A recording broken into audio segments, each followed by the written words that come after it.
അരിയത്ര എന്ന ചോദ്യത്തിന് അബ്ദുള്ള കുട്ടി ഉത്തരം നൽകുന്നത് പയറഞ്ഞാഴി എന്ന് പറഞ്ഞുകൊണ്ടാണ്. ചോദിക്കുന്ന ചോദ്യകർത്താവിന്റെ കയ്യിലുള്ള ചാനൽ ക്യാമറയിലെ അടയാളം നോക്കി ആ ചാനൽ മാനേജ്മെന്റിനോട് വിമാനമിറക്കാൻ പറയുകയാണ്. മിസ്റ്റർ അബ്ദുള്ള കുട്ടി, ഈ രാജ്യത്തിലെ BJP-കാരൻ ഹജ്ജ് വിമാനം എംബാർക്കേഷൻ പോയിന്റും വൈഡ് ബോഡി എയർക്രാഫ്റ്റും തരാത്തതല്ല ഇന്ത്യയിലെ ഹജ്ജിനോട് BJP-കാരന്റെ അപമാനം.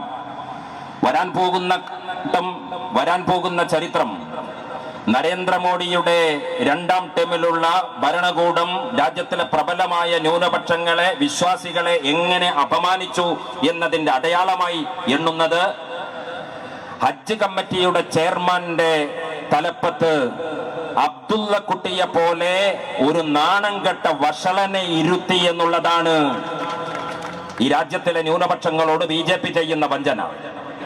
അബ്ദുള്ള കുട്ടിയെ ഇരുത്തേണ്ടത് ഹജ്ജ് കമ്മിറ്റിയുടെ ചെയർമാന്റെ കസേരയിലല്ല, മനുഷ്യവംശത്തിലെ ഓന്ത് ജനുസ്സുകളെ തിരിച്ചറിഞ്ഞാൽ 130 കോടി ഇന്ത്യയിലെ ഓന്തുകൾക്ക് അഖിലേന്ത്യാ തലത്തിൽ ഒരു ബോർഡുണ്ടെങ്കിൽ അതിന്റെ ചെയർമാൻ സ്ഥാനത്ത് നിതീഷ് കുമാറിനെയും അതിന്റെ വൈസ് ചെയർമാൻ സ്ഥാനത്ത് അബ്ദുള്ള കുട്ടിയെയും വെക്കണമെന്നാണ് ഞങ്ങൾക്ക് BJP-കാരനോട് പറയാനുള്ളത്. രാഷ്ട്രീയത്തിലെ അവസരവാദത്തിന്റെ ഏറ്റവും വൃത്തികെട്ട ഒരു പ്രതീകത്തെ ഹജ്ജ് പോലുള്ള ഒരു പവിത്ര കർമ്മത്തിന്റെ നിർണായകമായ സ്ഥാനത്ത് പ്രതിഷ്ഠിച്ചിരിക്കുന്ന RSSന്റെ അജണ്ട, BJP-യുടെ അജണ്ട ഈ രാജ്യത്തിലെ വിശ്വാസികളെ പരിഹസിക്കലാണ്. ഞങ്ങൾ ഇന്ന് ഉന്നയിക്കുന്ന കുറ്റപത്രത്തിൽ 2ാമത്തെ 3ാമത്തെ കാര്യമാണ് കരിപ്പൂർ എയർപോർട്ടും ഇവിടുത്തെ ഈ വിമാന നിരക്കിന്റെ ഈ പ്രശ്നങ്ങളൊക്കെ.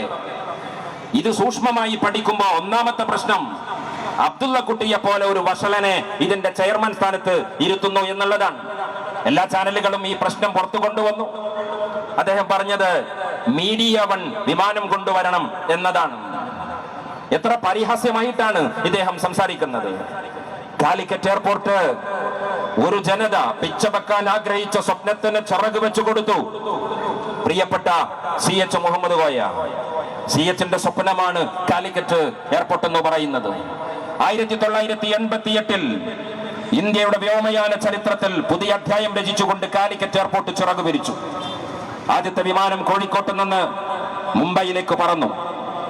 കേരളത്തിന്റെ വരുമാനത്തിന്റെ നിർണായക സ്ഥാനത്ത് നട്ടെല്ലായി വർത്തിക്കുന്ന വിദേശ വരുമാനത്തിന്റെ ആഗമനം സംഭവിക്കുന്നത് ഈ കാലിക്കറ്റ് എയർപോർട്ട് ചിറക് വിരിച്ചതിനു ശേഷമാണ്. 1988-ൽ തുടങ്ങിയ കാലിക്കറ്റ് എയർപോർട്ടിൽ നിന്ന് ആദ്യമായി ഷാർജയിലേക്കാണ് അന്താരാഷ്ട്ര വിമാനം പറക്കുന്നത് 1992-ൽ.